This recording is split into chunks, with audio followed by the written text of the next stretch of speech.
We have our next game here. And now I'm scared. Hoyas. We're facing them first. I'm going to go a little bit quicker on y'all because sometimes y'all are actually a lot stronger than y'all rating. Or y'all don't play on chess.com a lot. Y'all play on Lead Chess maybe. Or you're playing on your little brother's account. One of the two is probably happening. Elaborate on the bots for practice. So, bots don't do human moves. How a bot just followed. Dang it, let me talk. So cute, thank you. So how a bot plays is they're gonna do perfect moves to a certain point, and then you have to find the mistake.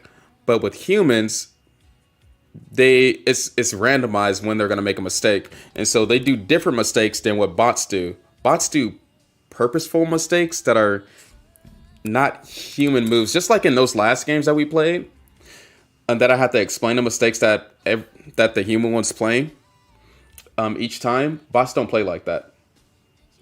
So when you're facing like 1,000 rated bot, they would play perfect moves probably the first 12 moves, and then maybe in the middle game they might do a mistake. I can play this a few ways: Queen B6 or Knight to C6. Well, let's do Knight to C6 first. All right. They're playing pretty fast too. If I remember correctly, this guy's actually pretty good. So I could do A6. So Bishop B5 is actually... Isn't it a little bit too early to play that? I don't know. Let's do A6. That might seem like a free pawn on C5, but I can always check with queen to A5 and then take the pawn back.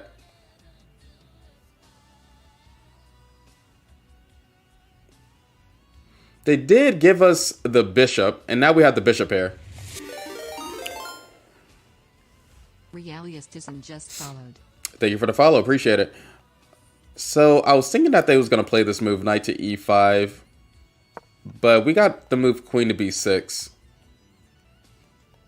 I keep on forgetting. Their actual rating is... They might not play on this account. They're smurfing. Maybe. Just followed. Knight D3 is pretty weird. Out of all the moves that you play, Knight D3 is pretty weird. Thank you for the follows, guys. I appreciate it. C takes on D4. And then, can't the queen take on D4? Queen probably can take on D4. But then I'm going to have to calculate moves like Bishop E5, which is attack the queen and the knight at the same time. But I do have checks along the way. So that's the only thing that's kind of saving me.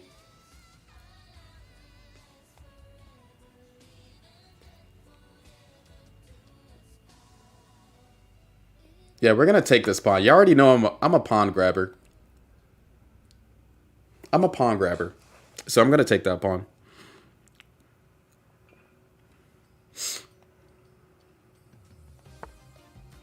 Right. But then, I did see this move, but then I have this check. And now, you're going to have to think about... Yeah, I'm pretty greedy. I know. If they was a more experienced player, they probably could have punished me. But, yeah. Since we got the queens off the board... This is actually a simpler position. I could do knight to D7, but then bishop just goes back and stay on the diagonal. Pokemon, with the pokey of the man is the thing where the guy comes out of the thing and he makes the fall down the side. I'm glad you did that channel point. I appreciate it. Bishop to F5. Oh snap! You did instant push-ups. Chase Williams. Ah crap. He did the instant push-ups. I can't believe him.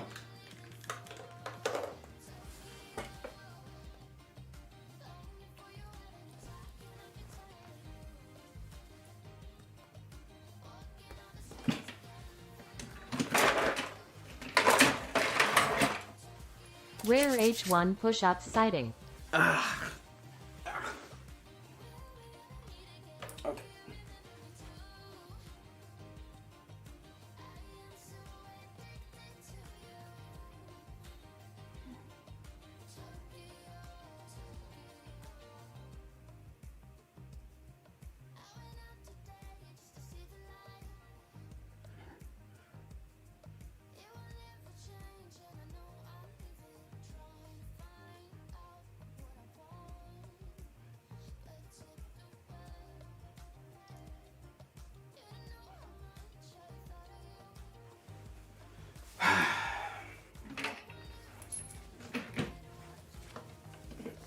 All right.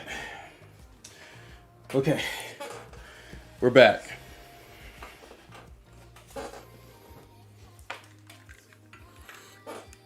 Thank you. Thank you. Let's get it. Pro hour just followed. Thank you, Silker. All right. So they played a move. I lost like 2 minutes doing push-ups. I lost like 2 minutes.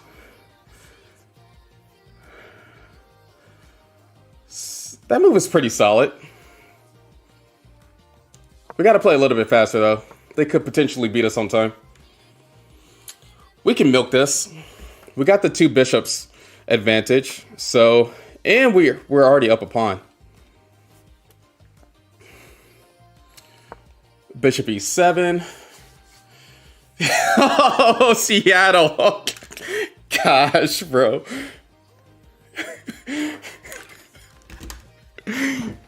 Gosh.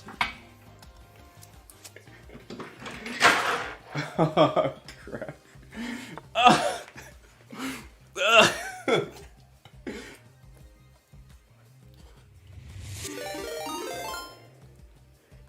Base king just followed.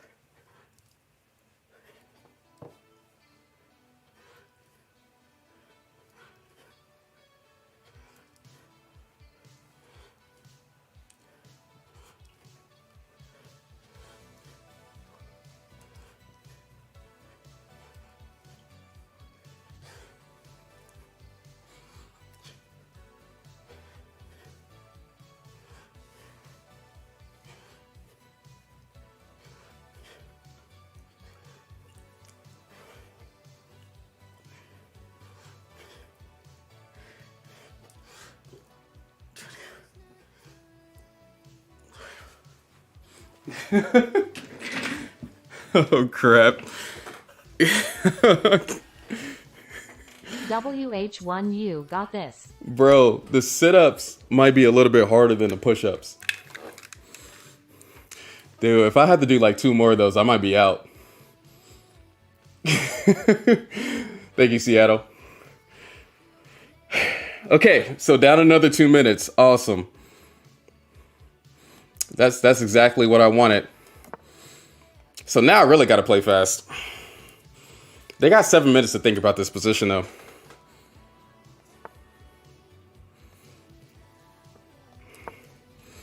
Okay, we're going to attack that bishop. Exercise helps me focus. Yeah, it can. Chess Blitz 05 just followed. Thank you for the follow, Chess Blitz. I appreciate it. Huge, but the end of the stream is crazy. The quality of moves gonna be up now. Unstoppable H1. Thank you, Seattle. I do want to get a couple games with you, though. I do want to get a couple games. I need to brush up on my knight to h3 against the Dutch defense. So if they think for like 3 minutes on this position, then I could possibly come back and win this. Well, I'm not losing, but at the same time, they could be really good in bullet chess. Your stomach has a muscle behind it as well that has to be developed. Yeah, I know. It's just I need to eat more correct. That's all I'm going to say.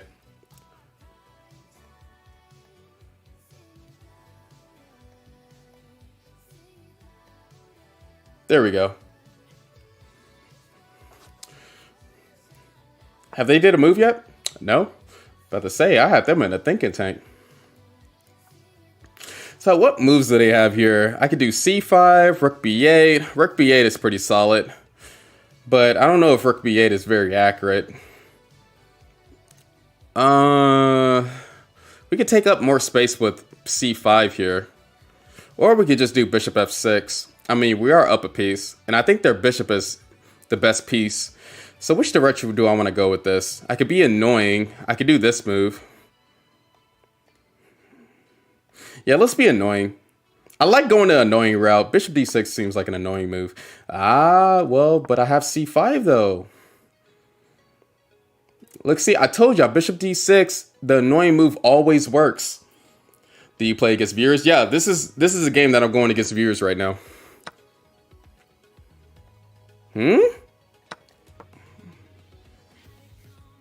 What was that? They was playing really good. Knight takes on c5 is just not the move. Watching a milk advertisement right now for Moo knows. I would like to play against you. It would be an honor. Hey, dude, just shoot me a challenge. I just pick everybody randomly. Of course, if you subscribe, then you get a quicker game.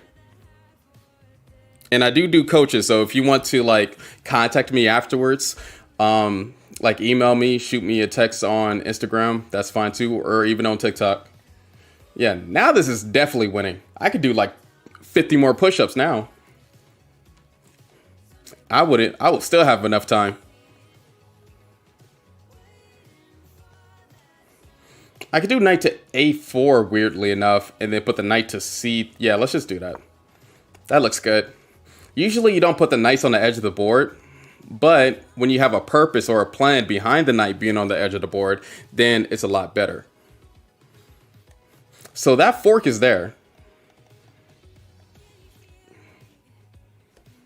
He doing instructive games right now.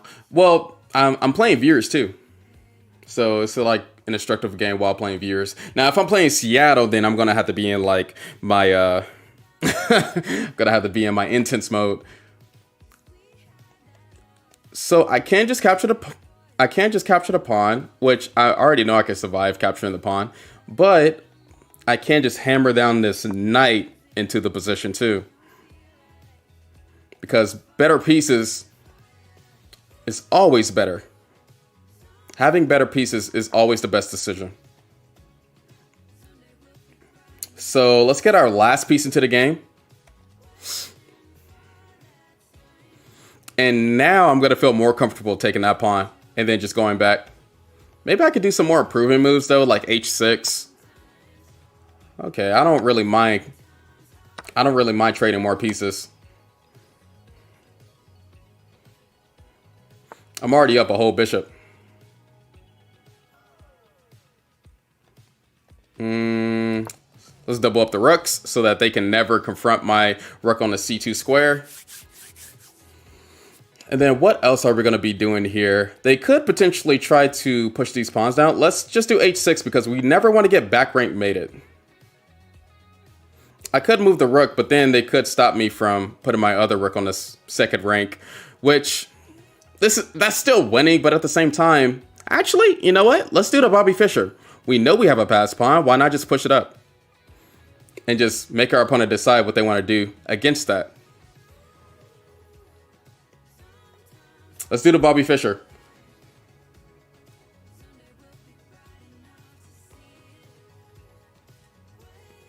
Let's play precise moves here. Let's play precise moves here. Sometimes bars collide. And this is unsweetened tea.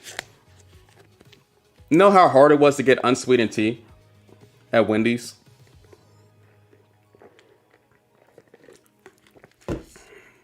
Because I love their strawberry lemonade. Okay, I'm going to play 2 more instructive games.